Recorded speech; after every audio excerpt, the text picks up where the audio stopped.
All right, dear friends from Brazil. Here we are with our Negotiation Café, our first episode in totally in English language because we have a special guest. I would say the top one for myself and Marcelo Rosadilla, Peter Robinson. Peter Robinson is Marcelo's mentor, and I need to bring this person and exactly who he is for us. Professor Robinson's humor, energy, and ability to articulate lessons from his mediation experience have made him a popular lecturer and trainer. He has presented advanced negotiation and mediation skills courses in more than 30 states and goes from Argentina, Israel, Japan, Rwanda, Canada, England, you mentioned. Prior to joining Pepperdine, where I was fortunate to meet him and also meet Marcelo, he served as the director of the Christian Conciliation Service in Los Angeles and the nonprofit Dispute Resolution Center, and a staff attorney for a U.S. government agency that ensures pensions benefits pursuant to ERISA. He has served on boards of CCS, Ventura Center for Dispute Settlement, Dispute Resolution Service for the LACBA, and Southern California Mediation Associations, SMCA, and California Dispute Resolution Council. The SCMA recognized him as a Peacemaker of the Year in 1999. He's an honorary fellow of the International Academy of Mediators that Los Angeles Magazine has recognized Professor Robinson as a Southern Californian super lawyer in the area of mediation, intermittently since 2006. One of the most prestigious class that Professor Robinson has taught at Straus Institute at Pepperdine School of Law is Apology, Forgiveness, and Reconciliation. And we're going to talk about that a little bit of something else. Thank you, Professor. Welcome to Negotiation Café, our English version for Brazilian people. Welcome, Marcelo. Well, it's my honor to participate in this conversation, and I just want to let you know that I take no offense if there's ever a time that you want to explain something in Portuguese so the people can hear it in their original language. So you feel free to kind of say, Peter, just hold on 1 minute. Let me explain something in Portuguese. Wonderful. Thank you so much. This is Professor Robinson. Always open doors for everyone. Yes, and I had a chance to meet Professor Robinson before Marcelo, and Robinson is the one who connected to Marcelo, and so I have to open the door to Marcelo Rosadilla. Welcome, my friend. Thank you, Edu. It's a pleasure to be here with you again. Professor Robinson, it's weird for me to call you Professor Robinson nowadays because we've become good friends and you're an invaluable friend to me. So, Peter, welcome. It's so proper and such an honor to have you here with us. Finally, I hope that we get to see you more, that you get to share more of your knowledge with everybody. All the words that Eduardo has said about you are extremely true. You have been a mentor and a guidance and a guiding light and an example for so many people, including Eduardo and I. And so as this first celebratory, let's say, episode of the Negotiation Café, we'd like to hear about you. And so the first question, Eduardo, if you allow me, first question I would like to know is, how was it that you got to this point of being such an enthusiast, such a creative leader in dispute resolution? Please take us through that kind of path you've had since being a law student, and practicing law for a bit. And what is it that brought you the enlightenment, if I may say, of ADR? Well, I will, first of all, thank you both. And again, the affection is mutual. So our listeners are going to get tired of us telling each other how much we appreciate each other. But let me answer the question. I describe my career path as accidental. I did not plan this at all, and I just took one step in front of the next, and it unfolded for me. I graduated from law school, and took a job with the U.S. federal government. I went to Washington D.C. And I believed in the mission of the agency I worked for, but the work I was doing, I did not enjoy it. I hated being a lawyer. It was very much designed for an introvert to go into his office and sit there and write, write regulations or position papers and write briefs, and those and those are all great things for lawyers to do. But it took me about a year to realize that this was not my long-term plan, and I'd made a 2-year commitment, so I continued to become quite knowledgeable about pensions in the U.S. and the laws regulating the termination of pension plans. That's what our agency did. But when I completed my 2-year commitment, I resigned and I came back to Los Angeles, where I grew up. I actually worked for legal aid. And I worked for legal aid through a church because when I was so unhappy as a lawyer, I had to ask myself, well, why did you go to law school anyways? What were you thinking? What was the goal? And I remembered that my goal was to help people. And therefore, I came back to the small church I grew up in and said, hey, folks, you know what? I would I have a kind of a personal Peace Corps moment here, to where I'm available to offer legal services to poor people, and I'd like to do it through a church. And the church said, yeah, we'll sponsor you. We don't have any budget. We can't pay you. I actually got on a TV game show and won $10,000. And that supported me for a couple of years. I wasn't married. I didn't have any debt. I could, so $10,000 went a long way when I was 26. And don't you know that for 2 years we did that. I realized that this was not sustainable. And just about that time, a group of people who were working with something called the Christian Conciliation Service, that again challenged the people in the Christian community to say, can't we resolve our disputes internally through mediation and arbitration? And there's actually scripture that challenges Christians to do that. Now, there are lots of different identity groups, but whether it's religious or ethnic, or in the United States, there are a number of these different nonprofits that are set up to help a group of people resolve its disputes internally. In Los Angeles, at one time, we had like 12 of these. One of them was the Martin Luther King Dispute Resolution Center for African American people. There was the Asian Pacific Dispute Resolution Center. So there's all these different identity groups, and I was the leader. So this group of friends said, Peter, we're going to either close this down or else, our last hope is that you'll come be our first director.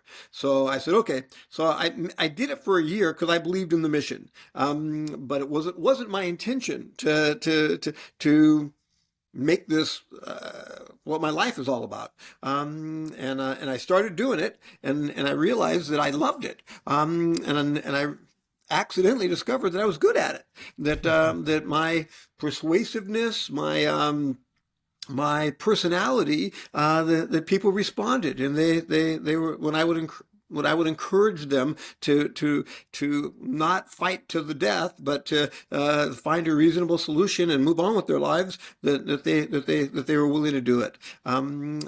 So I ended up doing it for 5 years. During that period of time, I got married. My wife was a manager of a branch of Bank of America. She was making twice as much money as I made. I said, do you mind that I'm kind of a semi-volunteer with this nonprofit? And she said, no, I don't mind at all. You love what you're doing. You're helping people. That's fine with me. So I went from a game show to having my wife be the primary breadwinner for our family. And then she got pregnant, and we had to stand back and say, okay, what are we going to do now? And then we found out it was twins. It's kind of like, okay, there's no way you can go back to work with twins. So I continued to do the Christian Conciliation Service for a couple more years, but every month was a negative cash flow. And we were getting to the place to where, okay, you know what, our savings, the severance from the bank was starting to be exhausted. I need to stop doing this and go get a real job. And don't you know, in God's timing, just at that time, Pepperdine called and said, Peter, we have, and I was friends with the people who were running the Straus Institute for Dispute Resolution, and they said, would you be interested in becoming the associate director of our program? And I said, does it have a reliable salary and health benefits? And but actually, I love the field. So then I started at Straus and stayed there 30 years. For the first 15 years or so, I was the associate director, and Randy Lowry, who founded the institute, was the director.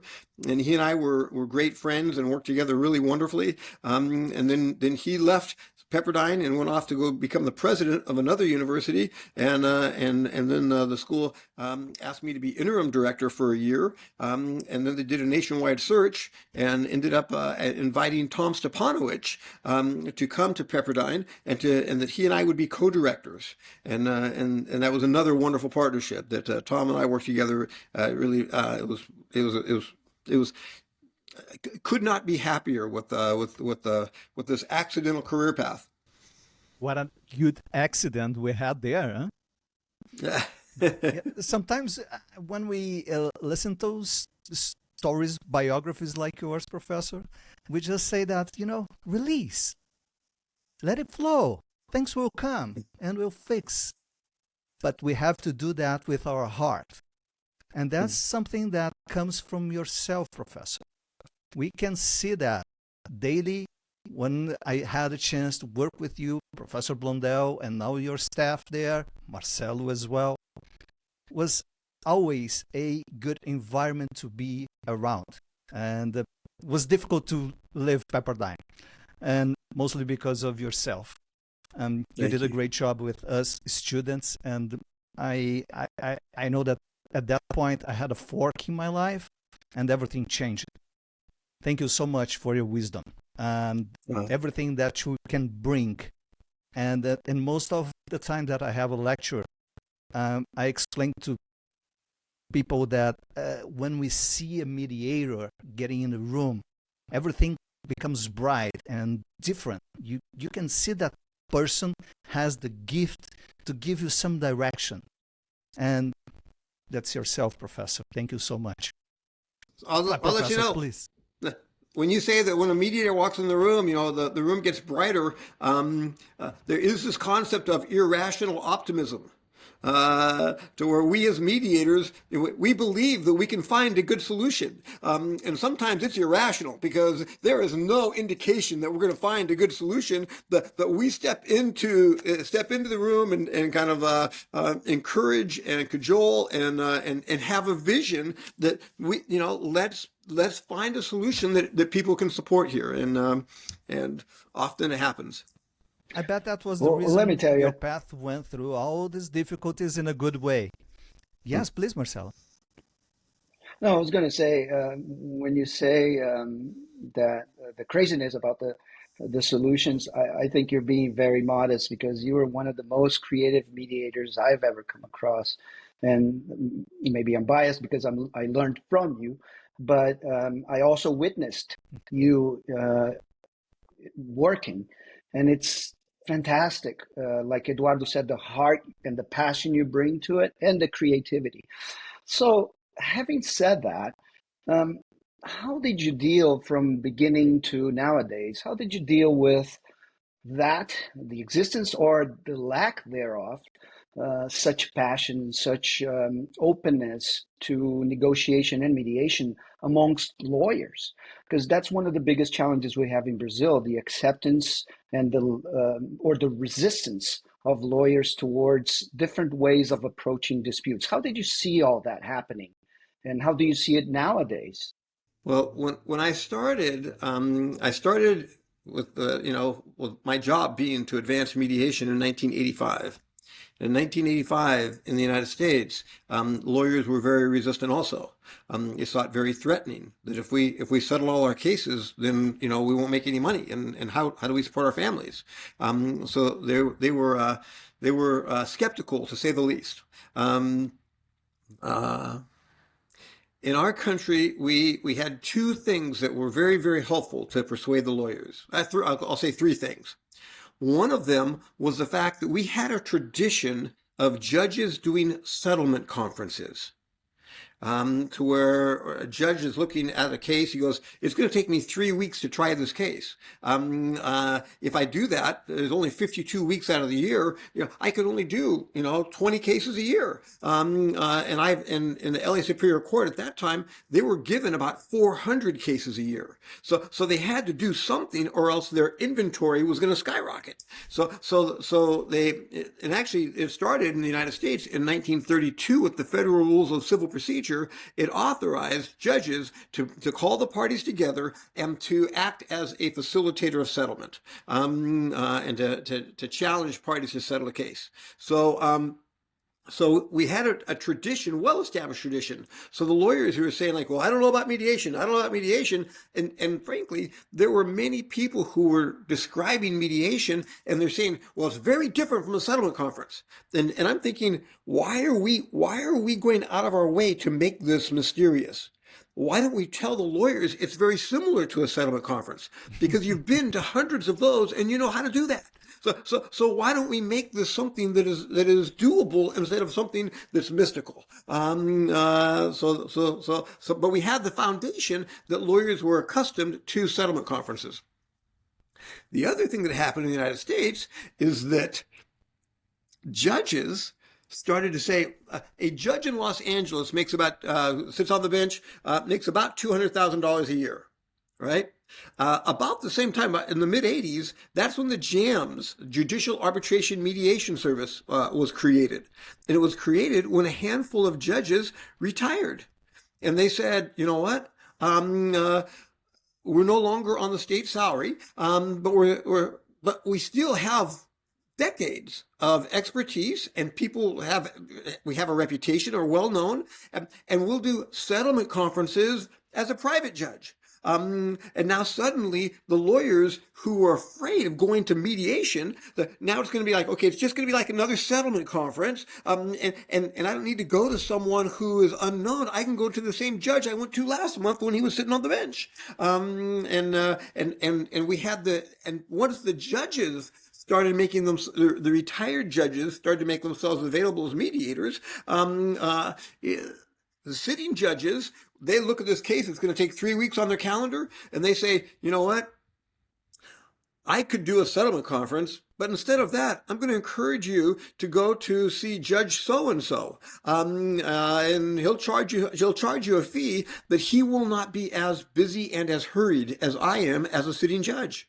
He has the time to listen and to let you tell all your side of the story. And now suddenly the sitting judges were referring cases to the private judges. And the lawyers were more receptive to mediation when it was similar to a settlement conference, which they were accustomed to, and it was being done by judges who they already knew and had a good reputation.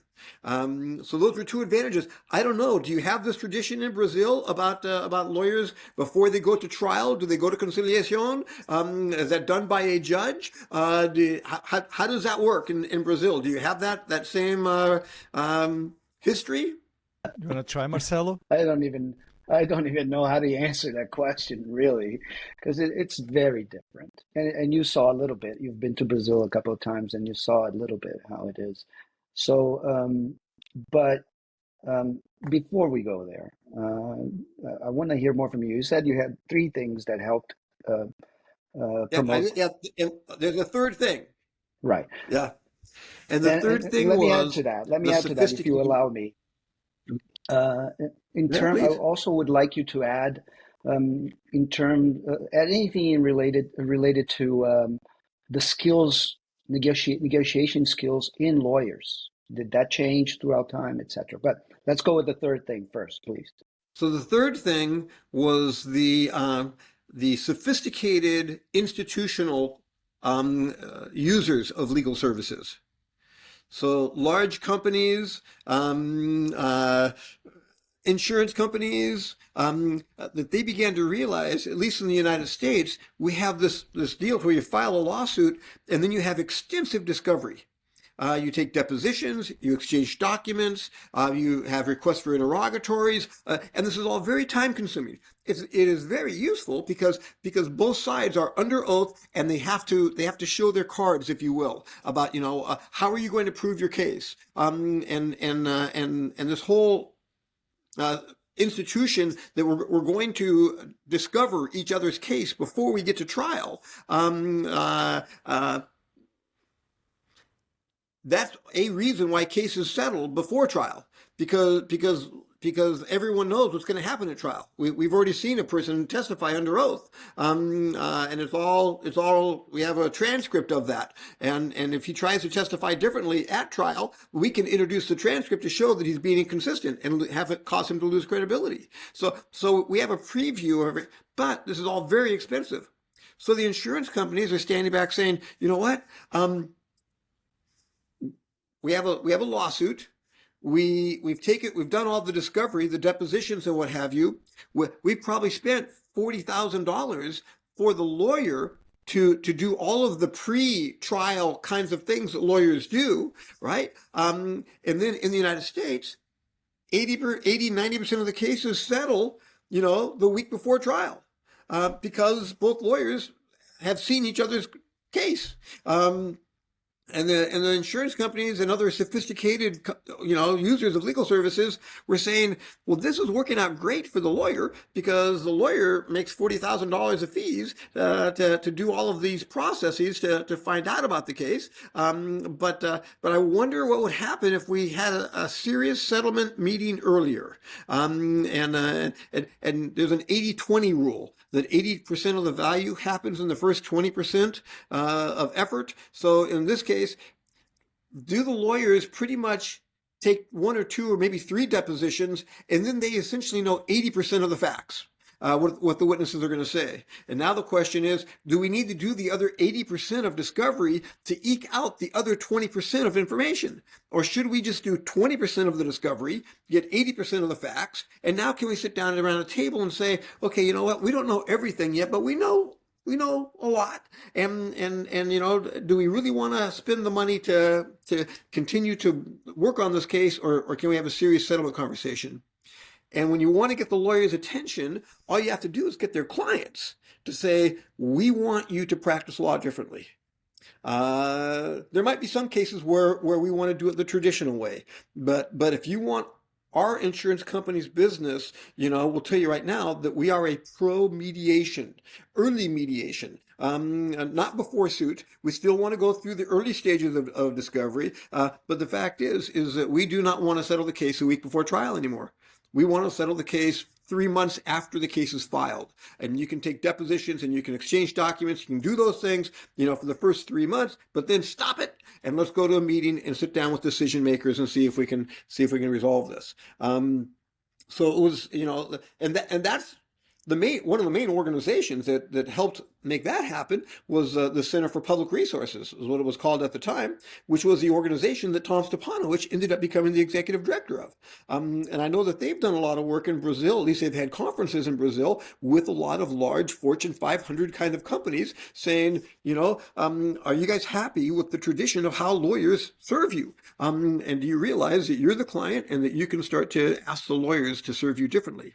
And the lawyers had to make a decision.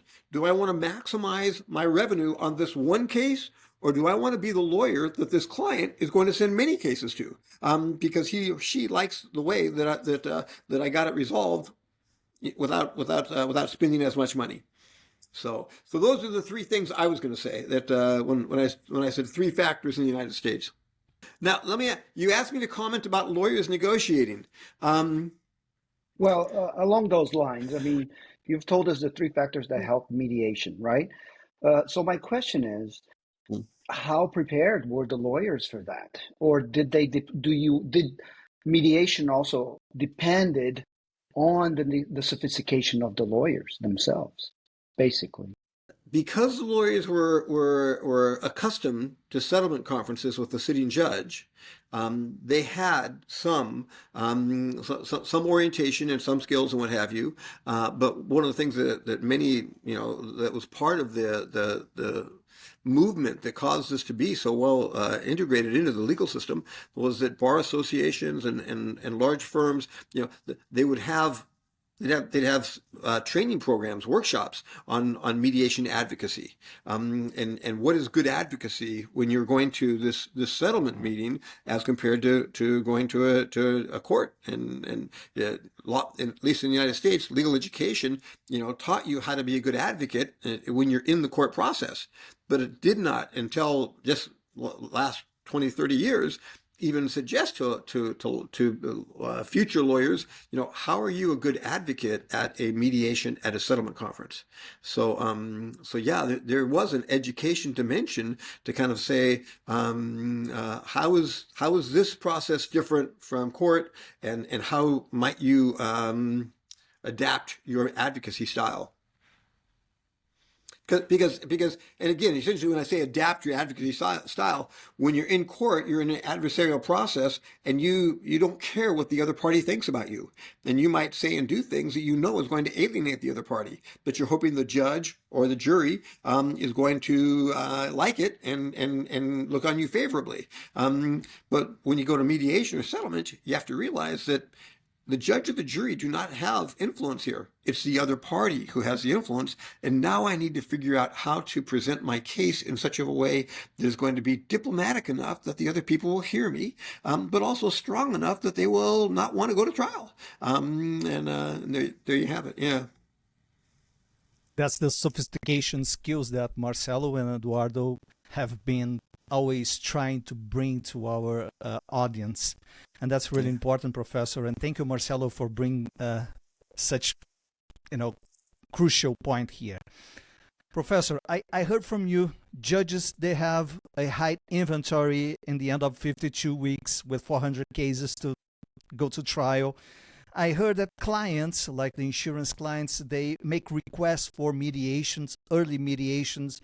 Not that they don't want to go for the case, but they want to do everything early.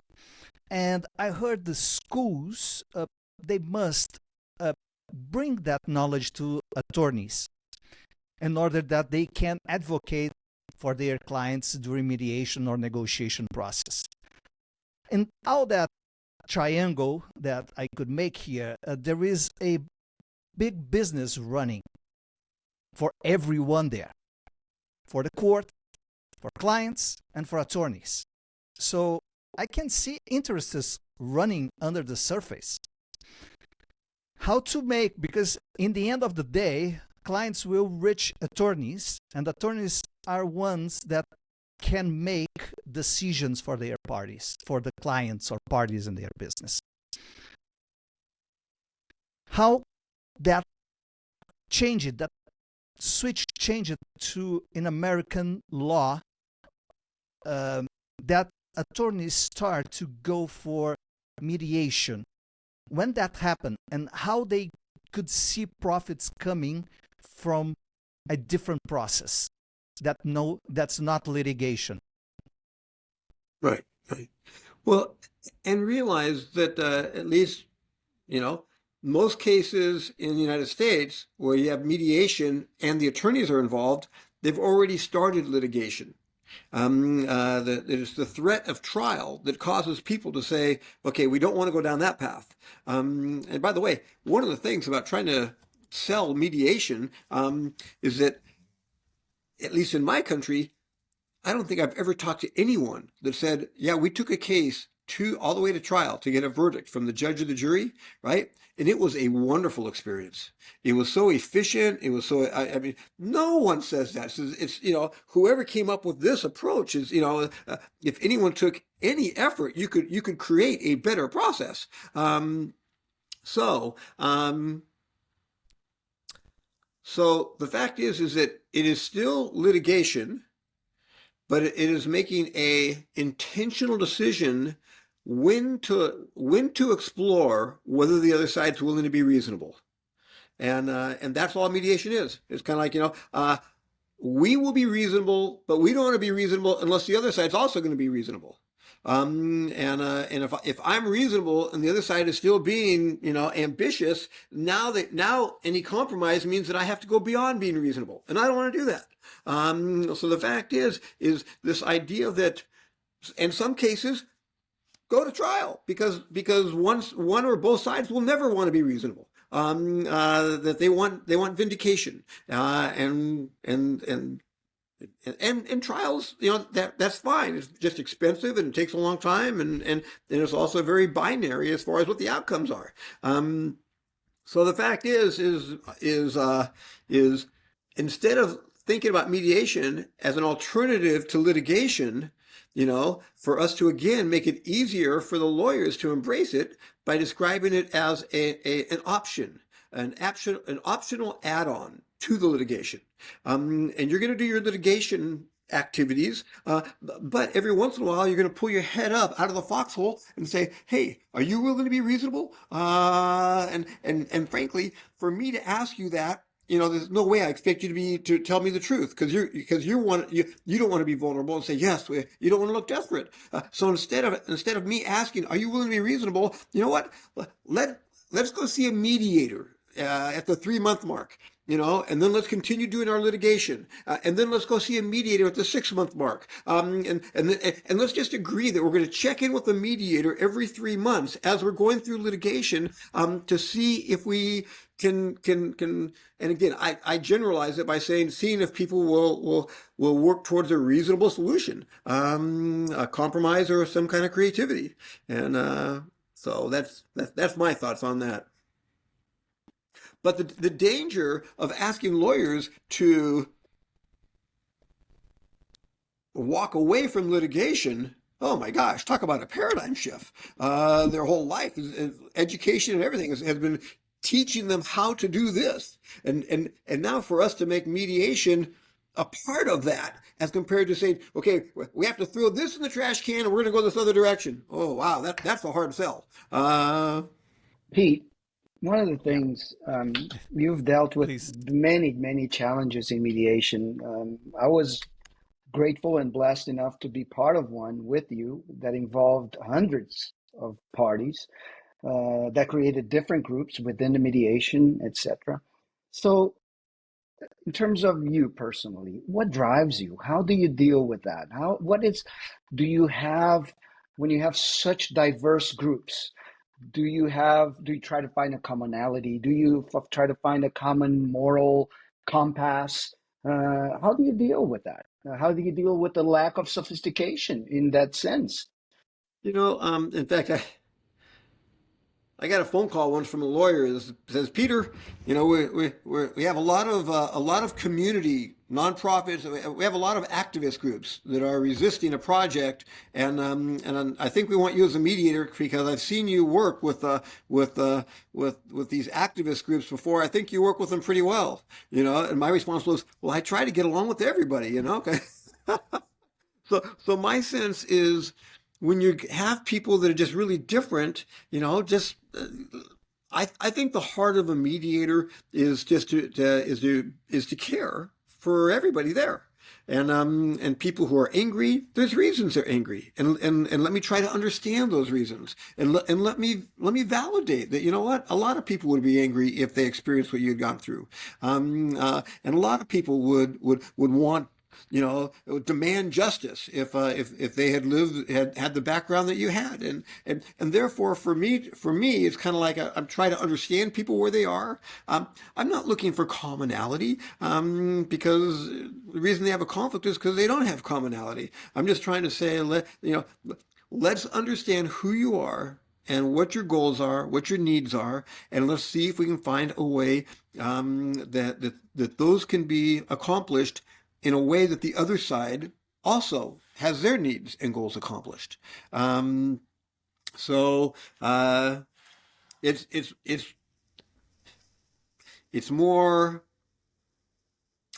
harder when we have lots of different groups. But the fact is, if you want people to support the solution, they have to feel like they've been understood, that they've been heard, and they have to stand back and look at the outcome and say, does this meet my needs? And often, they're thinking to themselves, I have to convince somebody else to go along with this too. So the person you're talking to, he's thinking in the back of his head, what's my spouse going to say about this? Or what's the board of directors going to say about this? Whatever my constituency, how am I going to convince them that this is in our best interest? And to be empathetic about the challenges that they're facing to try and find a solution. Professor, that was a great question that Marcelo brought, and I believe that we need one day just to talk about that, multi-parties mediation, and how the process goes, because even one party might have many small parties with different interests, and how the mediator struggle with all those different interests in one side of the room. That's a kind of a dynamic that gives us a kind of big imagination that we need your experience in this room again to bring these bright ideas. And I should bring also here, Professor, I need to make a turn in one thing that's really important for us. When we adjudicate a case, you mentioned that sometimes parties, they don't want to go for a mediation because they want some kind of revenge. And then we go for that patriarchal situation that the state has the court to give some kind of answer to what people want. And we cannot say no, because clients, they manage their cases. Not all the time, but most of the time they bring their interests, and we have to learn with that. So in revenge, I can go from there to your previous experience in the early career that you mentioned that you went through Christian's church, and there I believe that different kind of mediations can happen, and most of them kind of restorative because they want to keep with their relations. Maybe I'm assuming that we'll have couples and we might have people from the same community that they live together, and there are things happening between them that need some clarification. But I believe that experience, and please, I'm assuming that, I believe with that experience, and once you arrived at Pepperdine and all that enthusiasm that you have and you carry all the time, that, please don't get me wrong, it seems that you're always with a coffee mug in your hand, and I know that you don't drink coffee at all. And so that's like, oh wow. But that's Professor Robinson with a huge enthusiasm giving us a class that I remember you saying exactly that. They pay me to grade your papers. They not pay me to give a class for you. I love this. And that enthusiasm jumped to my veins. I was pretty much at that period at Pepperdine like this, like you, Professor Robinson. But bringing now what does matter for me is your idea of your class, a special class that I had a chance to see and understand and love, which is Apology, Forgiveness, and Reconciliation, that later on, in 2019, if I'm not mistaken, you had a chance to publish this book, which is a kind of beautiful book. I'm saying kind because it's a textbook. It's pretty much telling me that this is for a class that must be replied everywhere. I need some words from you, Professor, about your ideas to bring apology, forgiveness, and reconciliation for mediation, and how attorneys can deal with that. Because the subtitle comes with, subtitles with the little title comes for Good Attorneys and Other Peacemakers. So, good attorneys that are in the room, listen to you. Now, they're going to have the key of the door. Please, Professor Robinson, tell us about apology, forgiveness, and reconciliation. What's the story behind? First, I want you to know that the title, I thought I took pleasure in thinking that I was clever. because to title it for good attorneys, you have to ask, is a good attorney like the effective attorney, the one who gets the best outcome? Or is the good attorney the attorney who has good morals and encourages his client to have good morals? So and my answer is both. I think that being well versed in the dynamics of apology and the dynamics of forgiveness, and if the stars align to allow parties to continue their relationship after the dispute, then you're doing a great job. The origins of this effort was that about 10, 15 years ago, I knew all the classes. I was involved in getting all the classes approved. So I knew we had about 30 different dispute resolution classes. We had psychology of conflict, we had communication of conflict, we had cross-cultural conflict, we had all different kinds of classes for future mediators, right? But when I looked at it all, I said, I just feel like we missed the heart. We've not yet been able to articulate, a healing process. We can resolve the conflict, but how do we help people recover from the pain of the conflict? And as I started to think about that and to pursue that, I ended up concluding that it's the apology that helps the victim recover. When a person who feels like been treated wrongly, when the other side says, I realize, now I see, what I did to you, and I'm sorry. It was wrong for me to do that, and I should not have treated you that way. Now, we still have to talk. A part of a good apology is going to include reparations. So it doesn't mean that the money goes away. But the fact is that on the emotional side, for the victim to resolve something and say, what, okay, I'm done. Right, and I'm not going to let this burden me anymore. I think that an apology is very helpful for the victim, and also forgiveness. Notice with me though, it's the perpetrator who has to decide whether he or she is going to apologize. So when we talk about, let's look at the apology, we're looking at the accused, the defendant in the lawsuit. You've been accused of either doing something wrong in the workplace, or not fulfilling your obligations under the contract, or not being not treating your partner appropriately, and so there's some accusation that gets made, and now the person who's the recipient of those accusations has to decide, what am I going to do with this? Do I agree with the accusations, and to what extent? And now suddenly it gets complicated, because I might agree in some ways, but not in other ways. So, and you've been through the class, that we end up coming up with multiple types of apologies that have different meanings. But for us as lawyers to help our clients, have language that they can understand for themselves. What's your reaction to this accusation that you acted badly in the workplace? And he goes, well, I do yell a lot. I know that I have a short temper, and I sometimes I do throw things at people. And he starts to admit to himself that some of his behavior doesn't comply with the golden rule. It's not the way he would want to be treated. And now for him to if he can come to that understanding, either because his lawyer helps him come to that understanding, or a mediator helps him come to that understanding, now can either his lawyer or a mediator then coach him onto how to articulate, his beliefs about the situation. And if he has remorse and says, I wish I hadn't said what I said. That was inappropriate. In this day and age, using that kind of language is wrong. And there you are, helping him or her,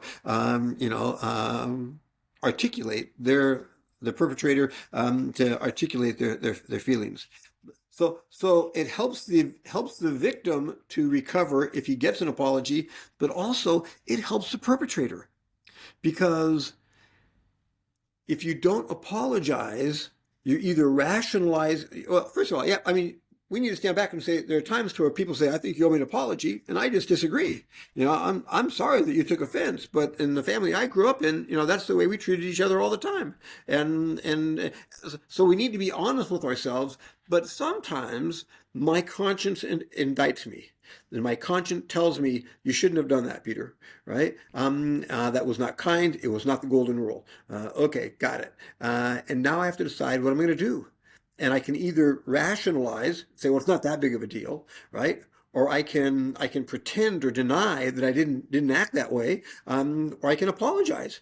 And when you look at those three options, the most healthy one is to apologize. And it relieves my guilt, because my conscience says, you shouldn't have done that. And then for me to say, but I told him I'm sorry. I admitted that I was wrong, and I told him I'm sorry. I made a mistake, but I did what I could do to make things right after the mistake. And that's all any of us can do, because we all make mistakes. And the question is, am I going to do the right thing after the mistake? So it helps the perpetrator also be able to recover from the incident. But then we move into forgiveness. Some people issue a very thorough, robust apology, and the other side says, I'll never forgive you. I don't accept your apology. And again, they're still hurt. They're still angry. And there is something that needs to happen for a person who's been victimized to heal. And then we studied,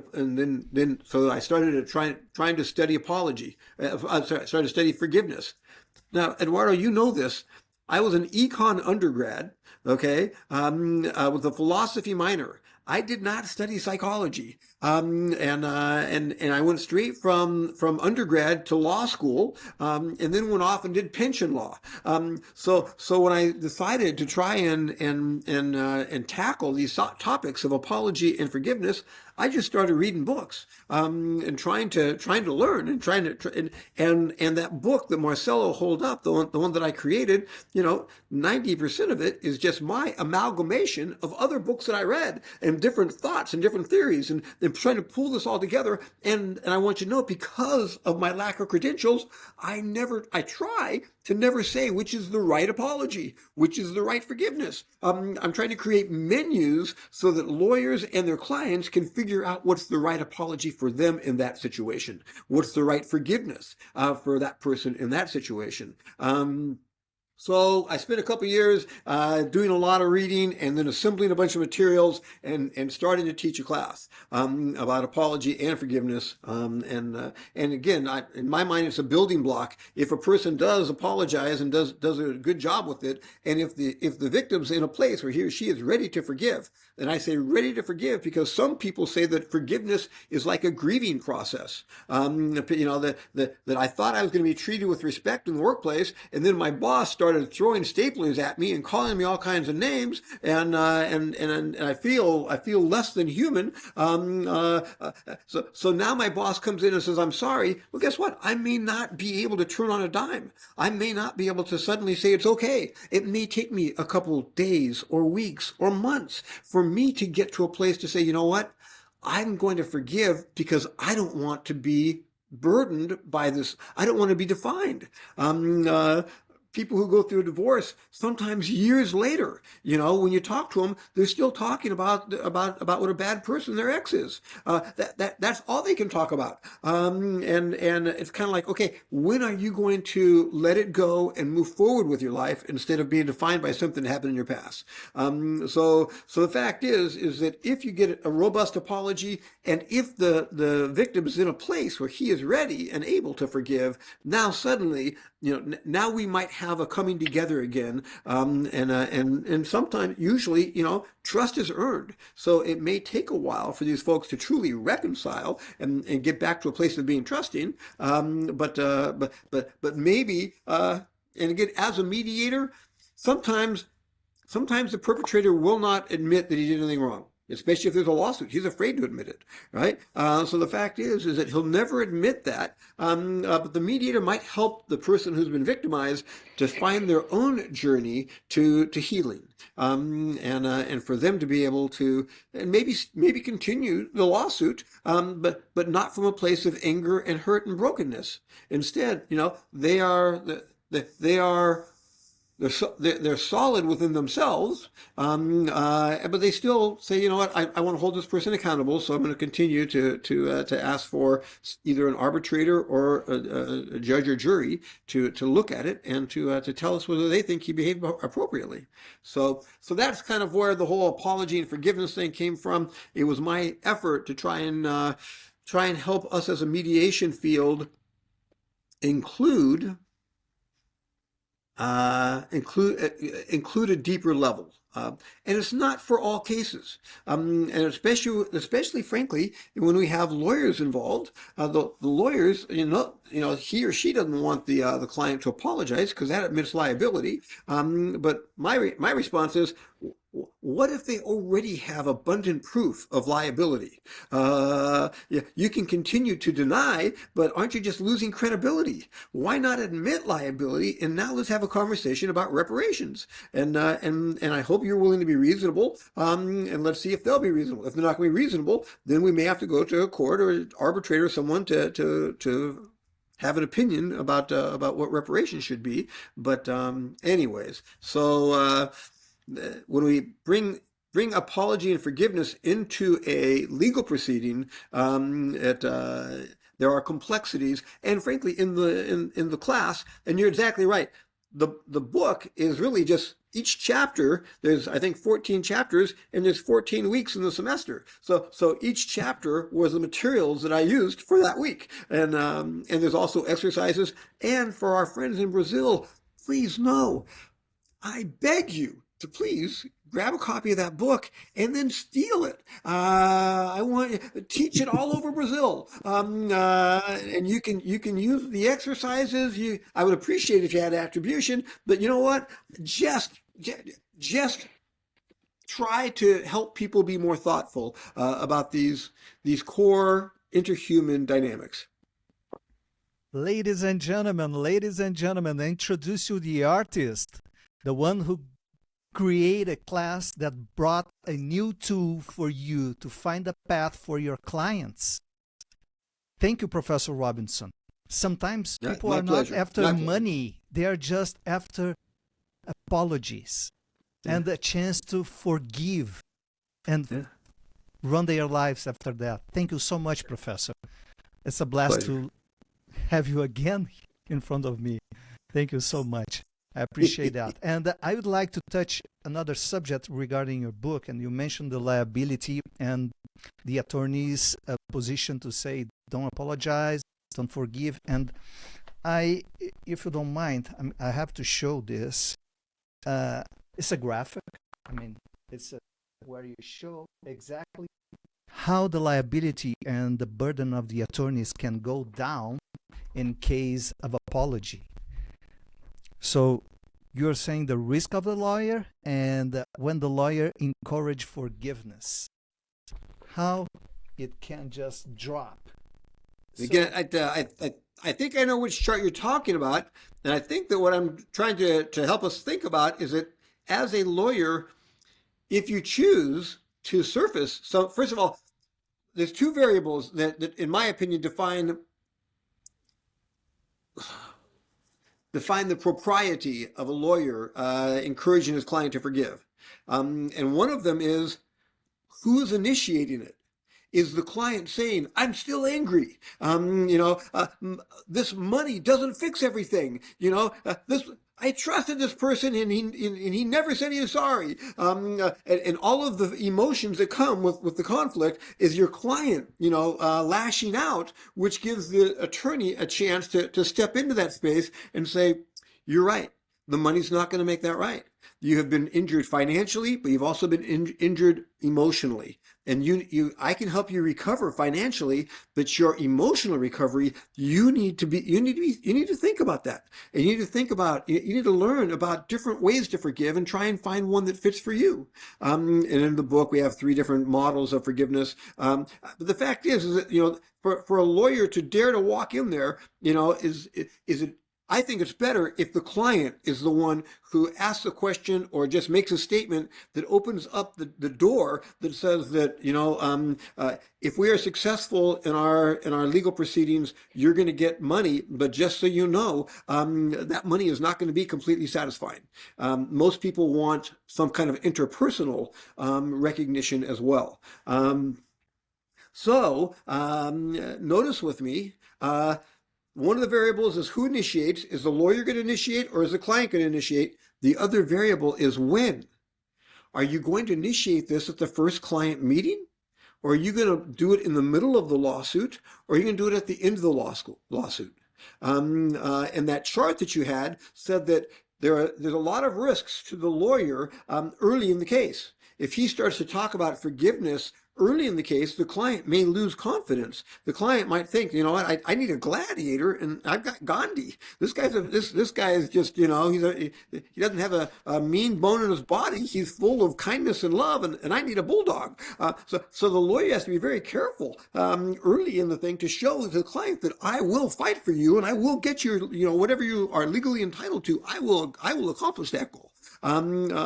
So the idea of doing it early in the case is fraught with danger. Can be done. Some lawyers say, I will not represent you if this is about vengeance. I will represent you if you want society to give you a sense of justice and ask the judge or a jury. But if you are still so angry at the person who hurt you that you just want to cut off their head, you know what? I don't want to be around people like that. I don't want to serve. I don't want to be on your team if that's. So they almost demand that people not be that way for that lawyer to take the case. But frankly, the easiest place to do this is at the end of the lawsuit. Now you've accomplished. You have the exit interview. You're giving the client a check, and the client may say it. Even if the client doesn't say it, is the lawyer going to say, "I want to let you know, we've had a very successful outcome as far as the legal case, but I'm still concerned about you as a human being because you were wounded deeply, and I want to make sure that you recognize that and that you need to get on a path to help your soul heal and recover and not let this hurt you going forward." And there's another moment. And in the middle of the case, I've heard some lawyers say, I tell clients in the middle of the case, you make a bad witness if you're angry. The judges and juries don't like people who are victims. They like survivors. And for you to get over the anger enough to where you can tell your story from a more objective perspective will help you have a better outcome at trial. And there's the lawyer in the middle of the case encouraging his client to process the anger, at least partially, to where he can make a better witness, if you will. I want to know about the other way around, because you've mentioned victims, you've mentioned perpetrators. So we're talking about, personal injury cases, divorce, work related disputes. What about if it's purely economic? What about commercial disputes? From an economist point of view, what would you say? Even the other day, we were talking about reneging in a negotiation as a lawyer. So when does an apology apply and is efficient? When is an apology efficient in those commercial cases, in a reneging kind of situation in negotiation, in something that is not about healing your emotional after your financial, but rather the other way around, seeing how the apology can be economically. Yeah, no, good. First I want to let everyone know that in my experience, most people are not ready to talk about apology or forgiveness in a mediation. That they're just trying to find a solution, and when I inquire, they say, thank you for reminding me, but right now let's just try and get the lawsuit settled so that that antagonism is out of the way, and that includes the fact what the cases that I've done in the Christian community, to where, and again, forgiveness is a core value in the Christian community. So if I should be able to get people to forgive, I have pre-selected my audience as far as working within the Christian community. It should be an easy sell, but it's not, because people have been emotionally hijacked. They're angry, they're hurt, they're mad, and for me, and like I said, it might take time for them to get to a place. My job is to invite them, and when they tell me, Peter, I'm not ready for that, say, no problem, but please just put yourself on a path to where you know that you want to heal eventually. So I want to make sure that anyone who's looking at mediation thinks, oh my gosh, this works every time. Not in my experience. But as a mediator, and especially as you described it in Brazil, the court wants us to be more facilitative and not tell people what to do and give them advice in the same way. And when it comes to these topics, this is so personal. All we can do is ask and invite and see if people want to. And I've had times where people say, this is very helpful, thank you very much. But most of the time they say, you know what, not today, hotshot. I'm just trying to stop the bleeding right now, thank you. Okay, but Marcelo's question had to do with commercial cases. Mitch Goldberg is a mediator here in Los Angeles. He's a retired bankruptcy judge. Mitch tells me that when he is mediating commercial cases, sometimes millions of dollars at stake, right? And because he's a retired bankruptcy judge, he gets a lot of bankruptcy mediations. And he says that often the bank representative will turn to the other person and say, I'm the one who approved this loan. And now the bank's going to lose a lot of money because of the bankruptcy. And it looks like we're going to take 10 cents on the dollar. And I want you to know that I trusted you. And now it's clear that you knew things that you didn't tell me, and that you were taking advantage of me. And just so that you know, my standing, my future, my career at the bank will be different because I approved this loan and it went south. And just so you know, this is personal. So when we stand back and say, well, it's a commercial case, but they're still human beings. Eric Green is the mediator who mediated between the United States government and Microsoft over the antitrust case. And Eric Green says that every business case he's been involved in is like a divorce. That people feel betrayed, they feel abandoned. That they had some relationship. It was a commercial relationship, but individuals made the decisions to go down that path, and now expectations are not being met, and someone feels violated in some way, and even though I might be representing Microsoft and you might be representing some other big company, as we try to get out of the conflict that we're in here, there are people who have feelings about the whole dispute. Now it's very different if in fact the people who created the relationship are no longer with the organizations. And now you have a representative from the company who says, I wasn't involved. It doesn't matter to me. And he's not emotional. He doesn't feel violated. He's just trying to negotiate an outcome that is acceptable to his organization. But just because it's commercial doesn't mean it's not personal. So I think that for us as mediators to think, to take a look, are these the people who, does anyone feel personally wronged in this situation? So never. Gentlemen, people won't tell that they are wrong. There is no wrong or right, but I would say that I'm not wrong. Professor, I have to say something here.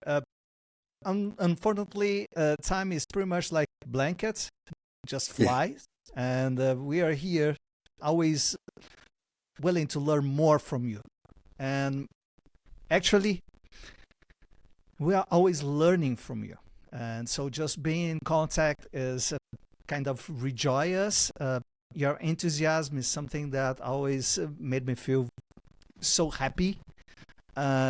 Being close to you and having a chance to learn more and know you better all the time that I had a chance to be with you and with Marcelo as well. It's a gift. Again, we need you more and more to bring to our people in Brazil your expertise. And please, now you know our door and our IP number as well. So please, let us. I want you to know, I've had a chance to go to Brazil a couple times. Marcelo arranged different events and what have you. The Brazilians have always amazed me with their hospitality, with their kindness, their warmth, and it's my joy to know that my two Brazilian colleagues here who are been through the Straus program, been a part of the Straus program, are doing these kind of podcasts and then promoting it down in Brazil, and to know that the movement there will be encouraged and in good hands. I thank you guys for what you've done to advance mediation in your country, and I'm delighted to do whatever I can to be supportive of your efforts. Thanks a lot, Pete. I hope this is the first of many of your participations here with us. Let me tell you. I'd be happy to, guys.